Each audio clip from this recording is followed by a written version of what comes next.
So we get this question a lot in our workshops where people ask, they know that in their city, people will get involved, there'll be some issue that comes up and people will get involved, and then they maybe elect one person and maybe that issue gets resolved and then everybody goes back to sleep again.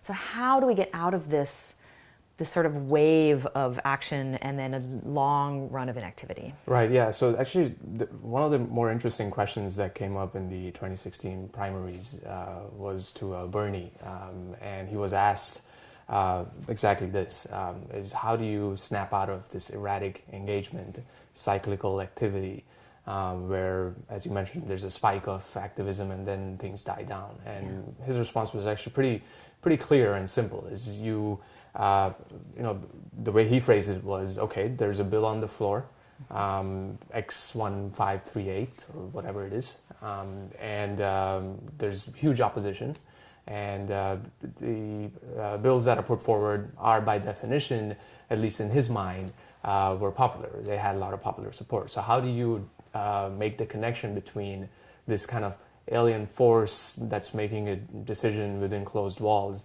and the outside activity? The alien force being our Congress. Right, the representatives. The representatives, exactly. yeah. Exactly. And so that's exactly what the Incorruptibles trains budding representatives to do. Yeah, and not just the representatives. What we've realized at local levels is that there's this amazing opportunity for the coalition of partners to become deeply engaged in politics, almost acting like an adjunct staff for the politicians. Exactly, yeah, that's an extension. It's an extended arm, but at the street level, the grassroots level. That's right. As opposed to just being in City Hall or some closed building. Yeah. And to open up and then finally close that loop between the representative and, it sounds pretty, that's the theory of democracy, frankly. Right. Yeah. But implementation of it, when you state it like that, that needs to be achieved, and that's what the Incorruptible is working on. Right, so. And right now, a lot of Congress members spend all their time, they spend like half of their time doing what's called call time. Right.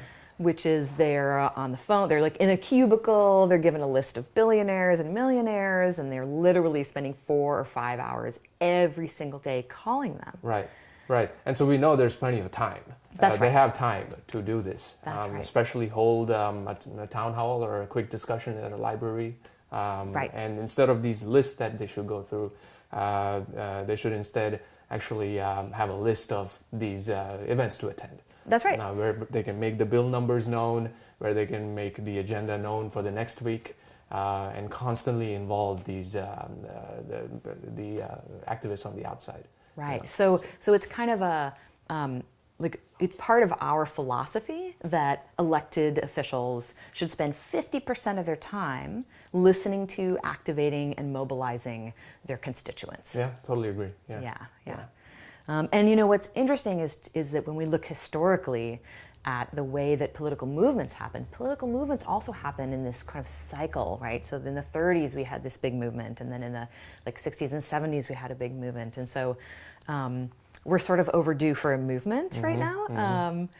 But if we can end that kind of cycle, then we'll have real democracy. Right, exactly. Which is that end state, that stable equilibrium state where that engagement is constant, that activity is constant, and it's not that some hammer comes down for 20 years, despair sets in, and then people get active. And then finally people get active. That's the bad way, right? Right, exactly. Wait until people are in a horrible situation. And then there's a reaction. That's right. As opposed to striving to maintain that equilibrium state where things are egalitarian and all of these different policies that we talk about. Yeah, and we actually train people at the grassroots to make that happen in their own city. Right, yeah.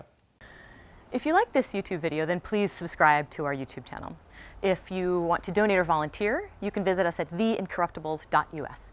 And if you want to learn dozens of tactics and strategies you can use to take over your city council, then visit academy.theincorruptibles.us, and all those links are below.